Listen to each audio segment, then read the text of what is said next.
Vice documentary on Bufo Alvario's Toad medicine and my participation and tango on that experience. I've been wanting to come out and share this video after gathering courage and being very supported by friends and colleagues that recommended me to come out and share my truth and my version of what happened on that project, because totally took me by surprise of how the way was portrayed, and it's needed to come out and clarify a lot of things. First of all, those that knows and have followed me for a while, you know that my mission is to bring sovereignty in all levels of existence in the human experience, and through the power of unconditional love and unity consciousness, and support people through unity consciousness and unconditional love, so we can all take responsibility of the experience and life that we have experienced and chose. For me, radical healing can only happen when you take radical responsibility. And so I use many techniques, practices, and medicines that supports that mission. And last year, in my base in Tulum, Mexico, where I received people from all around the world to receive treatments and practices and therapies to support their healing. I was called by this project that outsource facilitators and healers to be part of this project. They invited me with telling me that Vice was looking for someone that can show in the documentary a level of integrity, professionalism, and respect for the medicine, and they were considering that I was the right person to come out and share my the knowledge that the real knowledge really that I have, but like they were really resonant with that part. They were exposing that the documentary will be showing mispractices and pseudo shamans, facilitators of this spiritual tourism, and they wanted to show and portray someone that was in alignment and with integrity and professionalism, and they were choosing me to be part of that. So I agreed, because for me it's very important to share information and to show how these medicines are really helpful for the evolution of our consciousness, and that I support our healing path.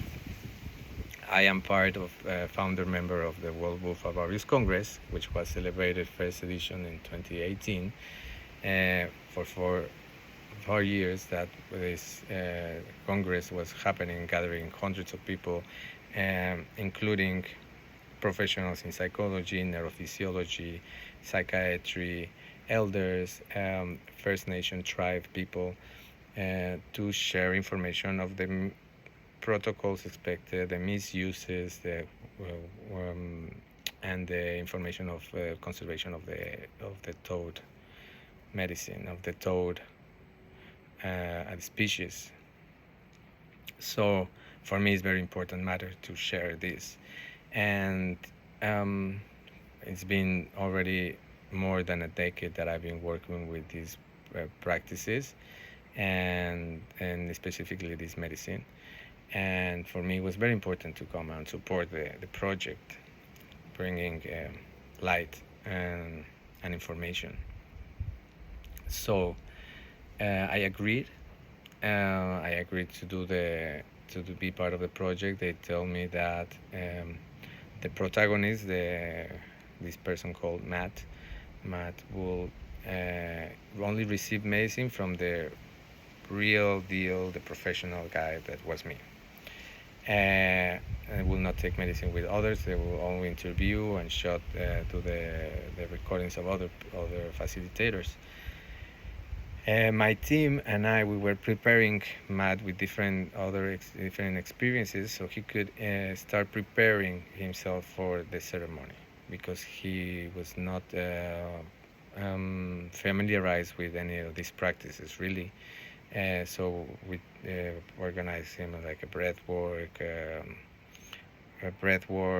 meditations, Kundalini awakening process, a temazcal that I held, and then the ceremony. The Temazcal, for example, do the practicality of the recording of the documentary. Normally, a Temazcal sweat lodge ceremony lasts for around 2 hours. We had to cut it up to 15 minutes just for having the shots, and then later we did the the ceremony, which before the ceremony, Matt requested that if we could provide a microdose of the medicine. He didn't want to have a full experience or a full, an intake of the medicine. So we agreed because, like in these practices, we don't like to force anyone to do what they don't feel like to doing, and and then later we recorded that the process with that microdose, which in the documentary appears that he had the whole experience, which was not the case. He had like a very difficult time to surrender to the process. Nevertheless, this was recorded and this happened, and then 2 days later we had like an interview, which that interview lasted for around almost 2 hours. And this, which in the commentary there appeared maybe only 2 minutes even. What I love, a lot of was exposed there. They asked me about the benefits of this medicine. What is this medicine really about? The benefits, the facilitation, preparation of the space holder, the cases of success, the cases of if they were asking me about like then they came out about the whole abuses stories and stuff like that, which first of all, when they asked me about the benefits of the medicine, I said like this medicine gives us the potential and the full potential for giving us taking us out of the victimization of ourselves and fully take responsibility of all that we have carried, all the judgments, all the guilt, all the trauma, and fully just like with the power of the love of God, and to see through those experiences and see the lessons beyond these experiences, because what we experience here is basically a reflection of what is happening in our subconscious most of the times. Basically, that's when I spoke about the tango, because I was experiencing. I mean, I was speaking from nine dimension perspective consciousness, and they were receiving the information from the 3D perception of consciousness. So I was like speaking about like really having the power to liberate ourselves and understanding the experiences, and in this tango of life, we experience and create experiences from either the lack or the trauma or the empowerment and the truth of our soul. So we always manifesting, and even if we are conscious or not conscious. So that was the tango that I was speaking about, that later in the video was modified and distorted. Then I spoke a little bit about my background in the mental health institution, being a psychologist, having a master in transpersonal psychoanalysis, working 6 years in psychiatric hospitals, and in those practices, I got to learn about ethics, about the integrity of being a space holder and being a facilitator for supporting people's journey healing. So in one of the things that was asked is like, why so many people are using this medicine? It seems like there's like reckless practice here, and it's like, well, most of the people that are in the um in the shamanic paths, or like they call themselves healers, they don't have the education that we were giving in university and the master degree, uh, about having the ethics to support people. And most of the people that are now serving medicine that are not qualified, they are coming to fulfill a egoic desire of a savior, and also bringing on the container the unhealed aspects of themselves, and these might come as distortions or transgressing boundaries into other person, um, and that leads to different kinds of abuse. So the way I exposed it was like that. So, and later they asked me about, we were talking about we were talking about this, the trauma experiences, the traumatic experience for some people, and how can we avoid this to happen. And I shared some important points that I think are valuable, that people should research their facilitators, they should research their history, where they have learned, how much time they have been practicing, where, who, or how they got initiated, and researching if they have stories behind, that they might not know, like. And the other tip was about bringing someone into your ceremony that you have trust, a friend or a family member that can come and support your process, so you're not left alone. And because normally sometimes people go to be people that don't know really. So having someone that you know and is with trust, and you trust, is important. And the other one was like, that was not well received, was that in these containers I would suggest to have like a dress code, because you never know who's gonna treating you, and also being able to the capacity of in taking care of yourself and others as well. Because in these practices, a lot of, I mean, if it's like a collective ceremony, people is healing from a lot of different kinds of addictions and distortions, and you never know what you might be triggering if you have a provocative dress. I know that we shouldn't be in caring or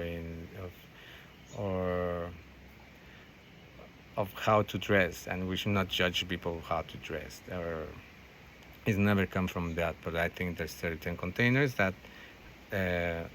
and there's certain places that we can have that freedom, and yes, we live in this reality that unfortunately where we don't know all the intentions behind the people. So having just that care for yourself, to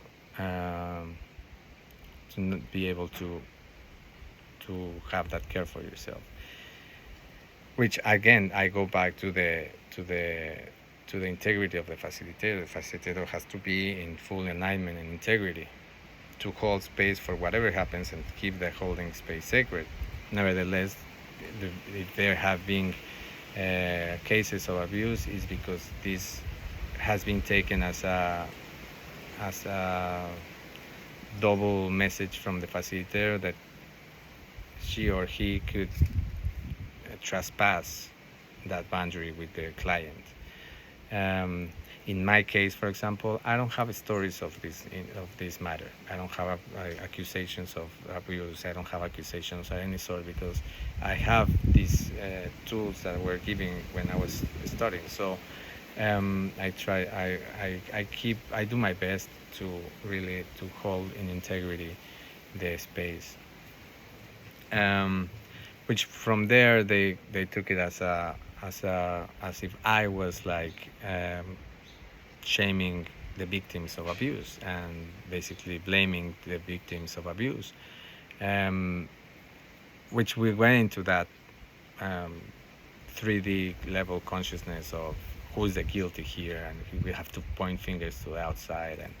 And I think that even in the relation between an abuse and an abuser, there's an karmic lesson that is dictated from the highest self to going through these dynamics, this drama of life, to understand certain lessons. I don't believe that there's a universe that works through martial law and it makes you suffer and makes you go through hard experiences because it wants you to suffer. I believe that it's all a reflection of the inside. So in this way they took it.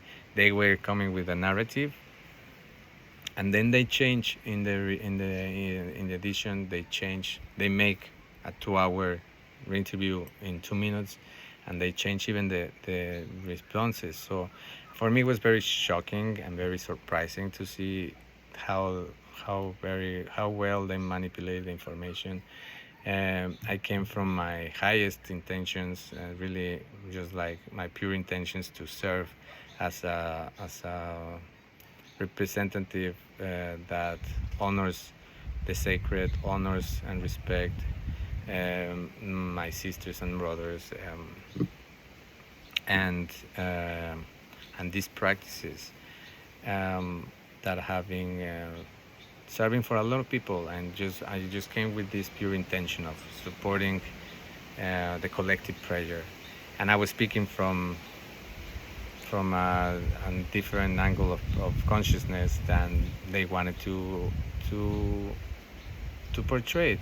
Unfortunately, this is just a reflection of how the humanity is still in this process of victimization, and that's why, like, we and collectively we're going through this experience to really take ownership over the world that we are creating. And if we are keeping the perpetration of the karmic guilt, shame, and this earth, this is the tango. This is the tango of the victim and the perpetrator. So so I'm basically speaking like clearly what happened, and I just wanted to share this video because maybe someone have watched it and then got like they bought into the narrative of the documentary, which made me like they portrayed me as like a potential rapist and abuser, which I'm not. I don't have any story, any accusation behind me, and really it was just a lesson learned. Learn what to share and who to share it. Not everybody is willing to take that level of accountability and responsibility for our lives, and this is basically my version. So I'm expressing my gratitude for you to watch it all about, and then if you have any comments, please leave it there, or if you have a DM, send me a DM. And thank you so much for your time.